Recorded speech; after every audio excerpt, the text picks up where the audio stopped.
우리는 참 귀한 사람들입니다. 왜냐하면 하나님께서 그 하나밖에 없는 아들을 우리에게 주심으로 바꾸신 소중한 생명이기 때문이죠. 그러므로 우리는 우리 자신을 사랑하고 또 우리 서로를 사랑하고 또 하나님의 뜻을 이루기 위해서 최선의 삶을 살아야 될 줄로 믿습니다. 오늘 고난에 동참하라는 제목으로 말씀을 드리고자 합니다. 한 주간 동안 많은 말씀을 드렸기 때문에 사실은 재방송 같은 생각이 들고요. 그래서 그러나 새벽에 못 나오신 분들도 있고 하니까 좀 더 생각해 보고자 합니다. 동참이라는 단어 국어사전을 찾아보면 함께 참가하다, 함께 참석하다라는 뜻을 가지고 있습니다.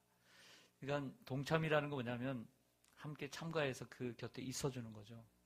참석이라도 하는 것입니다. 이게 동참하는 것이죠. 우리가 살다 보면 누가 이렇게 초대를 하는 경우가 있습니다. 초대를 하면 큰 힘은 안 될 것 같지만 그래도 초청을 했으니까 그 자리에 채워주고 그 자리에 있어주는 것, 또 그 자리에 한 자리라도 채워주는 것, 이게 동참이라고 하는 것이죠. 사실 이 동참이 쉬운 건 아닙니다. 일단 내 마음이 가야 돼요. 가 있는 시간은 1시간이라 할지라도 가고 오는 시간까지 합하면 2-3시간이고요. 짜투리 시간까지 하면 한나절이 갈 수도 있습니다. 그러면 시간이 가야 돼요. 시간이 가야 돼요. 시간을 내야 되는 거예요. 시간만 되겠습니까? 물질적인 것도 함께 가는 거죠.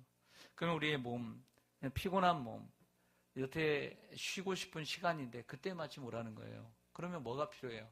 우리 육체적인 소비가 필요한 거예요. 뭐든지 함께 참가한다라고 하는 것은 이건 한 가지를 얘기하는 것이 아니라 전 인격적인 우리의 삶의 전 영역의 것들이 동원되어야만 되는 것이죠. 예수님께서 겟세마네에서 여기 앉아 있으라 하셨습니다. 그 옆에 함께 앉아 있는 것이 동참입니다. 내 마음이 고민하여 죽게 되었으니 여기 머물러 나와 함께 깨어 있으라 하실 때 깨어 있는 것, 깨어 있으라고 했잖아요. 그건 깨어 있는 것, 그것이 동참인 것이죠.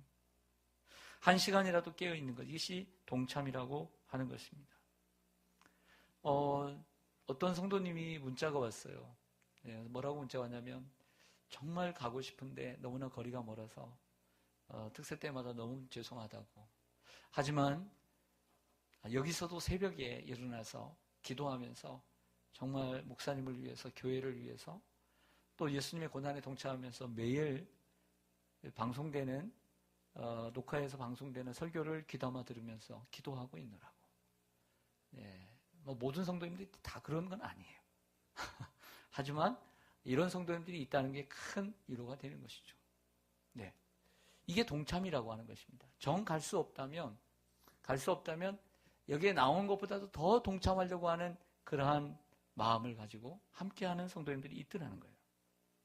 그리고 예수님께서 일어나라 함께 가자. 나를 파는 자가 가까이 왔다. 제가 주일날 이 설교를 할 때는 생각을 못했는데 다시 한번 말씀을 묵상하니까 이런 생각이 들었습니다. 예수님께서 이 잠자는 제자들에게 그 십자가 지는 곳까지 심판 자리, 재판하는 자리, 그리고 모욕을 당하는 자리, 정말 사람들에게 비웃음을 당하고 고통을 받는, 그리고 저 무서운 사람들 앞에서 재판받는 그 자리까지, 또 십자가 지는 자리까지 함께 가자고 하는 거죠. 일어나라, 함께 가자. 함께 가자는 거예요. 고난받는 그 자리에 함께 가기를 원했던 것이죠. 나를 파는 자들이 가까이 왔느니라. 그래서 찬송가에 보면 거기 너 있었는가 그때에 주님 십자가에 달릴 때 때로 그 일로 나는 떨려. 왜 떨렸겠어요? 못 갔기 때문에 떨린 거예요. 못 갔기 때문에. 함께 하지 못했기 때문에 떨린 거죠.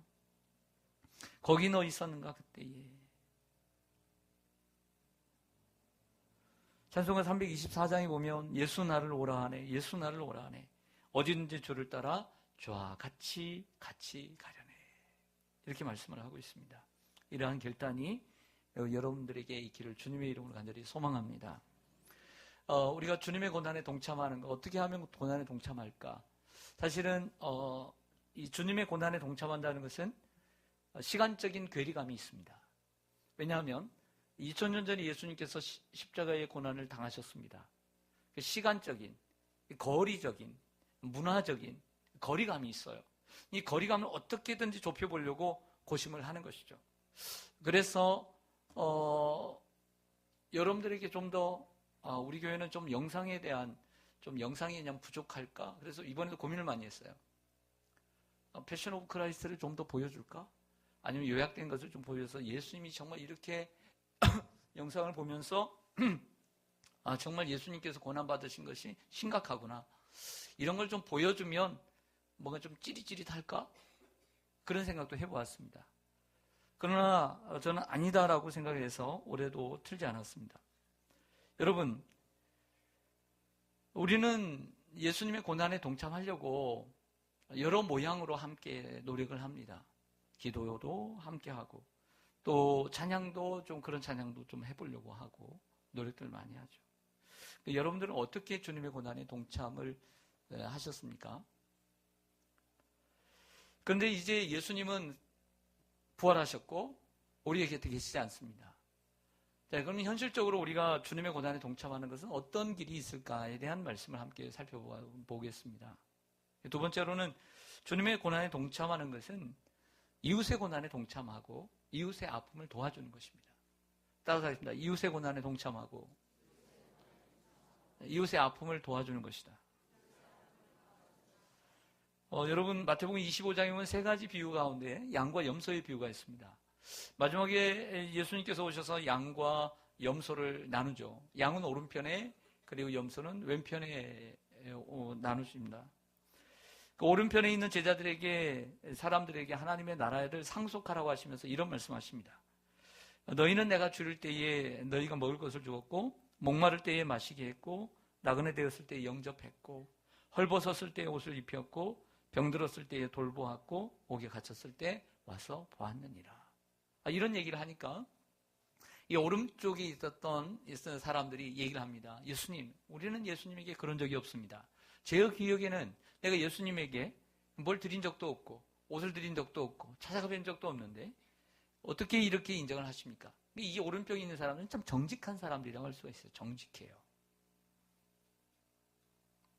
그러니까 마태복음 25장 40절에서 예수님이 이렇게 말씀하십니다. 너희가 여기 내 형제 중에 지극히 작은 자 하나에게 한 것이 곧 나에게 한 것이다. 이렇게 말씀을 하십니다. 결국 이웃을 사랑하고 이웃을 도와주는 것. 이웃이 뭐가 필요하면 먹을 것이 필요하면 먹을 것을 주고 괴로울 때는 함께 찾아가서 위로해주고 격려해주고 저는 보기 참 좋더라고요. 이번에 어떤 우리 남자 집사님이 좀 편찮으시니까 우연히 제가 이렇게 교회에서 만나게 됐어요. 어떻게 이렇게 오시게 됐냐고 멀리들 사시는 분들인데 참 감사한 것은 우리 집사님이 아프다는 소리를 듣고 정말 어떻게 아픈지 궁금해서 왔고 그리고 밥 한 끼라도 함께 먹으면서 정말 이렇게 격려해 주려고 왔다는 거예요. 그런 분을 제가 계속 봤습니다. 그래서 참 그거 고맙더라고요. 저한테 밥 사준 것도 아닌데 제가 고마워요. 왜냐하면 그 아픈 분에게 저 멀리서 그 일부러 찾아와가지고 시간을 내서 만나주고 밥을 사주고 위로해주고 그 아플 때 자기가 힘들 때 이렇게 찾아와준 친구 얼마나 고맙겠어요. 그게 잊어버리지 않은 거예요. 그게 우리 성도님들이라서 저는 참 감사했습니다. 여러분 주위에 있는 이웃들, 어려움을 당하는 성도님들, 혹은 어려운 여러분들 주위에 있는 분들을 도와주는 것, 이것이 또한 주님의 고난에 동참하는 길인 줄로 믿습니다. 또한 주님의 고난에 동참하는 길은 주님의 몸된 교회를 위해서 헌신하는 것입니다. 따라서 하겠습니다. 주님의 몸된 교회를 위해 헌신하는 것이다. 칼빈은 이 키프리안이 옛날에 했던 말이기도 하지만 그의 책 서두에서 이런 말을 했습니다. 교회를 어머님처럼 사랑하지 않는 사람은 하나님을 아버지라 부를 자격이 없다. 이런 말을 했어요. 교회를 어머님처럼 사랑해보지 않는 사람은 하나님을 아버지로 부를 자격이 없다. 그랬습니다. 제가 오늘도 그런 것을 느꼈는데 우리 성도님들이 참 부모님께 효도를 잘해요. 효성이 참 좋고요. 어느 정도 효성이 깊냐면 어느 정도 효성이 있냐면 제가 부러울 정도가 아니라 제가 뭐라고 해야 될까요? 저는 제가 부모님께 우리 성도님들이 부모님께 하는 모습을 볼 때 저는 그렇게 하지 못했거든요. 그래서 성도님들이 이렇게 부모님께 하는 모습을 보면 늘 좋아 보이진 않아요. 무슨 말인지 이해 가세요? 이해 가십니까? 무슨 얘기냐면 저는 그만큼은 못했는데 우리 성도님들이 요즘 그 부모님들께 하는 행동들을 보면 단순히 부러움이 아니라 좀 질투나요. 네, 그 정도예요. 여러분, 그런데 여러분 부모님께 효도하는 게 참 중요합니다. 중요하지만 정말 교회를 어머님처럼 사랑해 보신 적이 있으십니까? 교회를 진짜 어머니처럼 사랑해 보신 적이 있으십니까? 어떤 분은 하루가 멀다 하고 매일 전화를 한대요. 뭐 우리 성도님은 딸이든 아들이든 제가 몇몇 분을 다 알고 있어요. 여러분 정말 그 하루에 한 번씩 그렇게 어머니를 생각하듯이 교회를 생각해 보신 적이 있으십니까? 주님의 몸된 교회를 생각해 보신 적이 있으십니까? 칼빈의 말대로 간다면 교회를 하나님 어머님처럼 섬기지 사랑해보지 않은 사람은 하나님을 아버지로 부를 자격이 없다. 정말 주님의 몸된 교회라고 그러잖아요. 몸은 이미 가셨지만 주님의 몸을 피값으로 사고 사신 교회가 여기 있는데 이 교회를 사랑하며 우리가 여기까지 왔다는 거죠. 주님의 교회를 사랑하는 것, 그것이 하나님을 사랑하는 거죠. 제 신앙생활 40년 동안 저는 그런 생각했어요. 이런 한 가지 생각을 가지고 살아왔습니다. 그 어릴 때부터 지금까지, 초등학교 시절부터 지금까지 이 교회를 내가 사랑하고 섬기는 것이 주님을 섬긴다는 오직 그 한 가지 생각을 가지고 살아왔어요. 여러분 그렇지 않습니까? 우리가 눈에 보이지 않는 하나님을 어떻게 사랑할 수가 있습니까? 가가지고 섬기고 그래서 오시겠습니까? 주님 어떻게, 주님이 교회가 주님의 몸인데 이 교회를 정말 주님 섬기듯 섬기고 우리가 살아왔어요. 그게 우리의 삶이고 우리의 남은 삶도 그렇게 섬겨야 될 줄로 믿습니다. 이게 얼마나 감사해요. 주님은 부활하시고 승천하셨지만 그 예수님이 몸으로 이 교회 가운데 계시다. 그러니까 눈에 보이는 얼마만큼 얼마든지 섬길 수 있는 교회가 있는 거예요. 얼마든지 섬길 수 있는 예수님이 내 안에 계시고 언제든지 섬길 수 있는 주님의 몸이 바로 교회니까 바로 여기에 있는 거예요. 그러니까 주님을 섬길 수 있는 게 얼마나 좋아요. 열려 있어요. 사도 바울은 골로새서 1장 24절에 나는 이제 너희를 위하여 받는 괴로움을 기뻐하고 그리스도의 남은 고난을 그의 몸된 교회를 위하여 내 육체에 채우노라 그랬습니다. 그리스도의 남은 고난을 그의 몸된 교회를 위하여 내 육체에 채우리라. 몸으로 제물을 삼아서 교회를 위해서 헌신하겠다는 것입니다. 그런데 이 교회를 위해서, 내 교회를 위해서 내가 내 육체에 내가 내 육체로 헌신하고 희생하는 것이 바로 그리스도의 고난에 동참하는 것이다. 이렇게 말씀을 하고 있는 것이죠. 이 말은 교회 안에서 내게 맡겨주신 일들, 그게 비록 작은 일처럼 보일지라도 그거 하나하나가 주님의 고난에 동참하는 것이고 그리스도의 남은 고난에 동참하는 것이고 주님을 섬기는 일인 줄로 믿습니다. 또한 오늘 본문 34절, 35절을 보겠습니다. 주중에 한번 말씀드린 건데 34절에 보면 무리와 제자들을 불러 이르시되 누구든지 나를 뭐하려거든 따르려거든 따라오려거든 우리 주님을 따르는 사람들이죠. 자기를 뭐하고 부인하고 또 자기 무엇을 지고 십자가를 지고 나를 따를 것이니라. 누구든지 자기 목숨을 구원하고자 하면 잃을 것이요 누구든지 나와 복음을 위하여 자기 목숨을 잃으면 구원하리라. 나와 복음을 위하여. 네. 그러니까 나와 복음이라는 것은 동격입니다. 예수님과 복음은 동격이라는 것이죠. 복음을 위해서 사는 것이 바로 예수를 위해서 사는 것이다 라고 말을 하고 있습니다. 나를 따라온다는 것은 주님의 고난에 동참한다는 것이죠. 예수님의 제자가 된다는 것입니다. 그러면 주님의 고난에 동참하는 것은 두 가지로 나눌 수 있는, 첫 번째는 자기를 부인하는 것입니다. 자기를 부인하는 것. 자기를 부인하는 것은 자신의 힘으로 무엇인가 이루어 보겠다는 생각을 버리는 것이죠. 내 힘과 능력으로 무엇인가를 해보려고 했던 것을 버리는 것입니다. 제가 어제 서대문역에 가서 외국에 오신 목사님 부부를 만나 뵈었습니다. 그리고 식사를 대접하면서 이런 생각을 가지고 갔습니다. 하나님께서 제게 섬길 수 있는 기회를 주셨다라고 생각하자. 특세도 있고 또 거기까지 다녀오면 피곤하겠지만 그래도 하나님께서 주신 자리이니까 기쁨으로 섬기고 돌아올 수 있도록 새벽부터 기도를 했습니다. 그리고 저녁에 오후에 수원 신방을 하고 5시에 출발해서 6시에 만나 식사를 했습니다. 그 사모님은 처음 뵀는데 사모님과 함께 이야기를 하면서 참 그 사모님은 이제 처음 뵙게 됐는데 그 사모님을 통해서 주시는 말씀, 그 이야기를 통해서 정말 그 누구에게서 그 어디서 받을 수 없는 귀한 교훈을 또 얻고 왔습니다. 그래서 참 감사하면서 돌아왔습니다.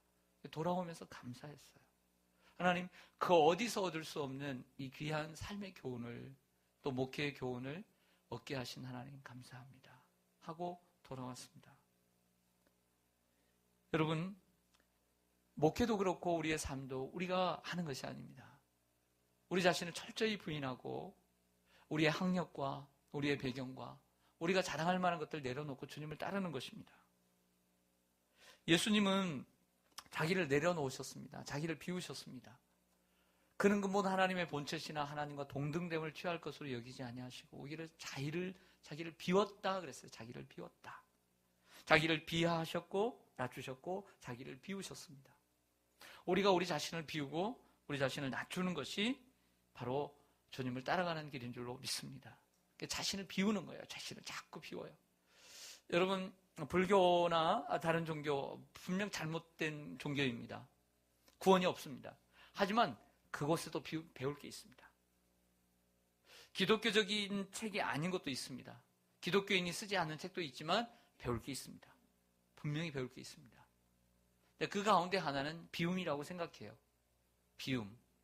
자기를 비우는 것.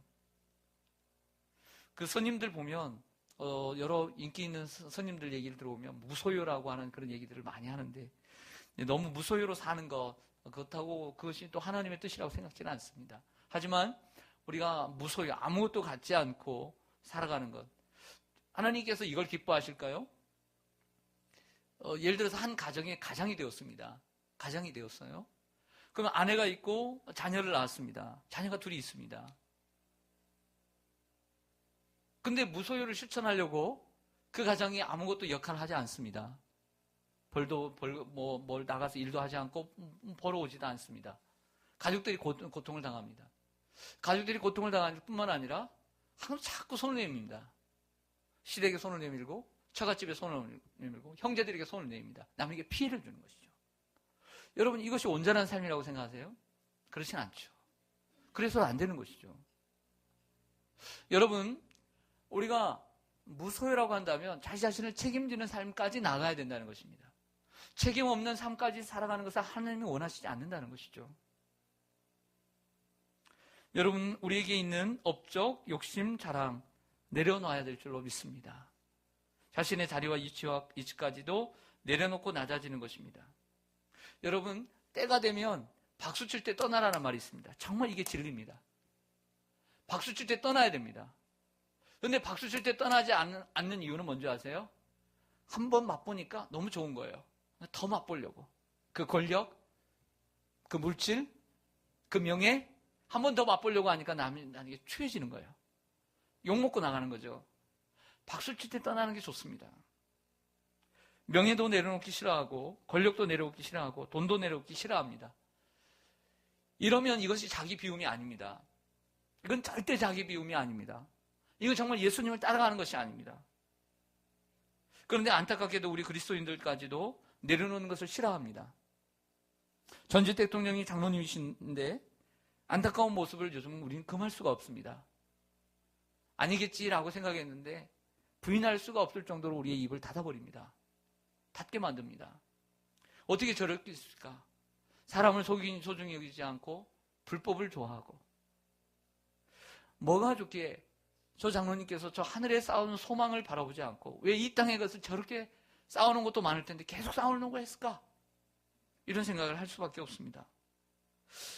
우리 합동 측 교단의 신학교가 총신대학입니다. 요즘 총신대학이 계속 몸살 앓다가 결국에는 중요한 TV에 그리고 신문에 계속 나오고 있습니다. 그리고 어제까지 교육부에서 나와서 실태 조사를 했습니다. 우리 총신대학의 사태를 봐도 마찬가지입니다. 한번 권력을 잡으니까 내려놓지 않으려고 하고 그 소중한 그 거룩한 신학교를 사유화하려고 하고 욕심의 끝이 어디인지 알 수가 없는 것입니다. 이걸 갖다가 자기를 부인했다라고 말할 수가 없는 것이죠. 이런 걸 가지고 자기 학교를 사랑했다라고 말할 수 없는 것이죠.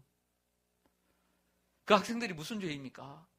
그 20살, 21살, 22살, 23살, 24살, 25살 그 어린 아이들이 무슨 죄입니까?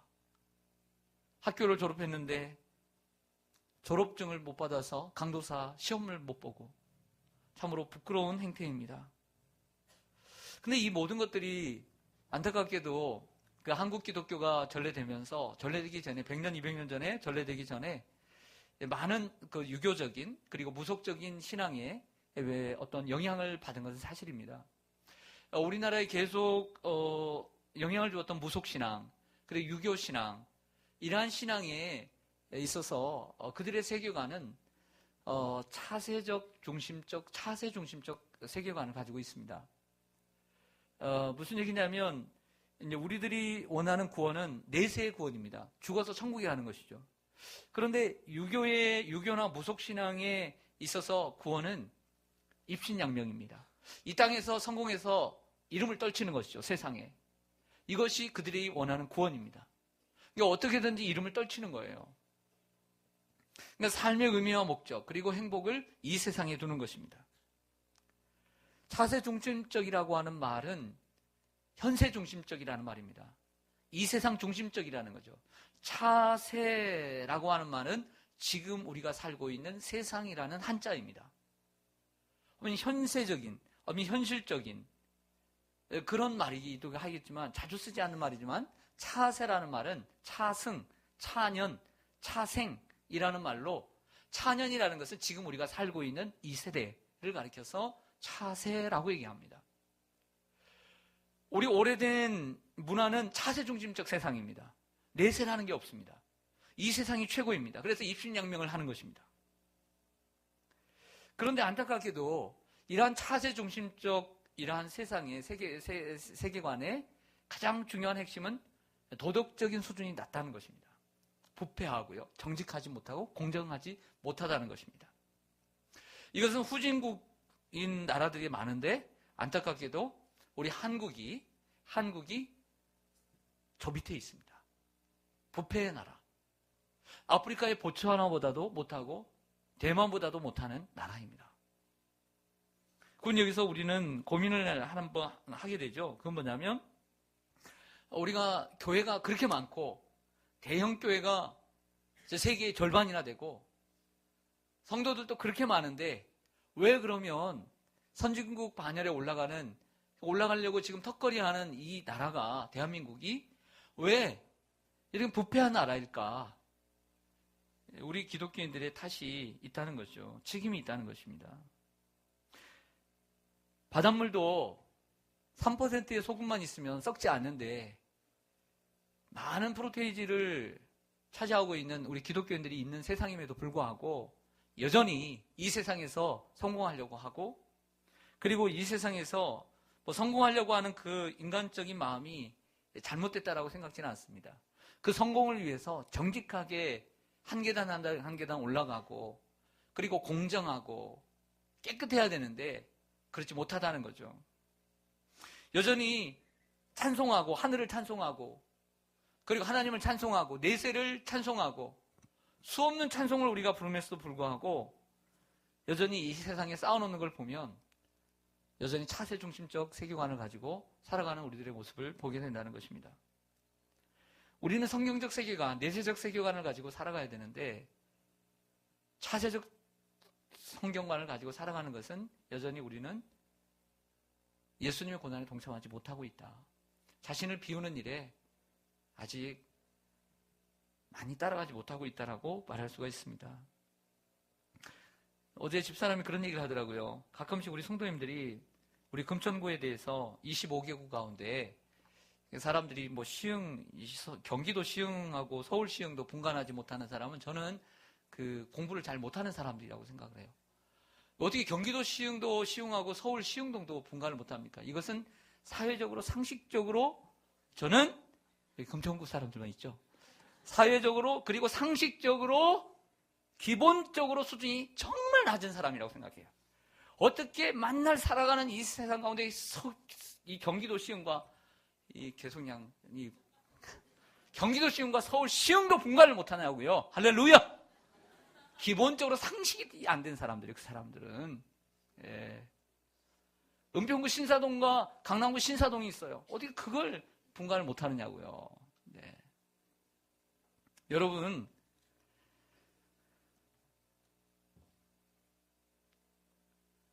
뭘 얘기하려고 그랬죠? 우리 집사람 얘기하려고 그랬죠. 그러게. 우리가 금천구에 살아가고 있는데 우리 참 집사람이 참 고맙더라고요. 자기는 금천구를 사랑한다는 거야. 아이고, 시골을 사랑한다느니 금천구를 사랑한다고 그래요. 그래서 제가 그랬죠. 야, 정말 그렇게 목회하지. 잘한다. 그랬어요. 속으로만. 근데 그런 얘기를 하대요. 같은 교회를 다니는데 우리 금천구에 교회가 있는데 우리 시온산 교회가 아니고 시온산 교회는 정말 사랑하고 막 자부심이 있고 프라이드가 있는데 금천구를 좀 이렇게 내려보는 성도들이 있다는 거예요. 그럴 때마다 뭐라고 얘기할까요? 여러분, 우리가 살고 있는 금천구를 그렇게 밑으로 보면 되겠습니까? 강남에 산다고 인간 수준이 높겠습니까? 도덕성이 높겠습니까? 인격성이 높겠습니까? 그렇지 않죠. 그래서 우리 집사람이 그렇게 얘기를 했는지 저한테 그렇게 얘기를 하더라고요. 예수님께서 어디서 성장하셨냐고. 나사렛에서 성장하지 않으셨냐고. 사람들은 얘기한다고 나사렛에서 무슨 선한 것이 날 수 있느냐고. 제가 그랬습니다. 다음에 꼭 그렇게 얘기해 주라고. 예수님께서 어디서 성장하셨냐고. 사람들이 인정받는 강남에서, 분당에서 성장하셨냐고. 일산에서 성장하셨냐고. 목동에서 성장하셨냐고. 금천구에서 나셨다고. 얘기해 주라고. 할렐루야. 네. 금천구에 살면서 금천구에 교회가 있으면서 왜 그렇게 생각하냐 말이에요. 여러분 솔직히 생각해 보십시다. 네. 우리의 자녀들이 금천구에서 태어나 살아갑니다. 얼마나 자랑스럽습니까? 얼마나 멋지고 얼마나 표준적으로 잘 살아갑니까? 얼마나 괜찮습니까? 네. 서초의 강남에서 태어난다고 애들이 정직합니까? 애들의 인격성과 도덕성이 높습니까? 그렇지 않잖아요. 그런데 놀랍게도 강남이 25% 기독교인 인구가 제일 높다는 거예요. 왜 기독교인이 제일 높은 게 강남구에서 왜 그렇습니까? 여러분, 우리가 진정으로 좀 더 여러분들에게 피부에 와닿도록 제가 설교를 하려고 준비를 한 겁니다. 이 이야기는 뭐냐면 우리를 비워야 됩니다. 우리를 낮춰야 됩니다. 이렇게만 얘기하면 그냥 거기까지만 생각하는 분들이 있을까 봐 실제적으로 좀 피부에 와닿도록 예를 든 겁니다. 정말 우리가 자기를 비운다는 것은 이 세속에 물들지 않을 뿐만 아니라 세상에 정말 마음 두지 않고 정말 하나님의 나라를 정말 바라보고 있다면 자세 중심적 삶을 살아서는 안 된다는 것이죠. 마지막으로 주님의 고난에 동참하는 것은 자기 십자가를 지는 것입니다. 십자가를 지는 것은 하나님께서 예수님께서 이 세상에서 십자가를 지는 것이 사명이었고 또 그것을 위해서 사신 것처럼 하나님께서 저와 여러분에게 주신 것, 그 사명이 바로 십자가라고 하는 것이죠. 그리고 십자가를 지는 태도를 가지고 그런 자세를 가지고 사명을 감당해야 될 줄로 믿습니다. 뭔가를 주장하는 자세가 아니라 예수님께서 십자가를 묵묵히 침묵하며 그리고 하나님을 바라보면서 순종하며 지고 가셨던 것처럼 저와 여러분이 무슨 일을 하든지 이러한 태도를 가지고 자세를 가지고 주님을 섬기기를 원합니다. 그렇게 될 때 하나님께서 여러분들을 기뻐하시는 제자로 삼아 주실 줄로 믿습니다. 기도하겠습니다.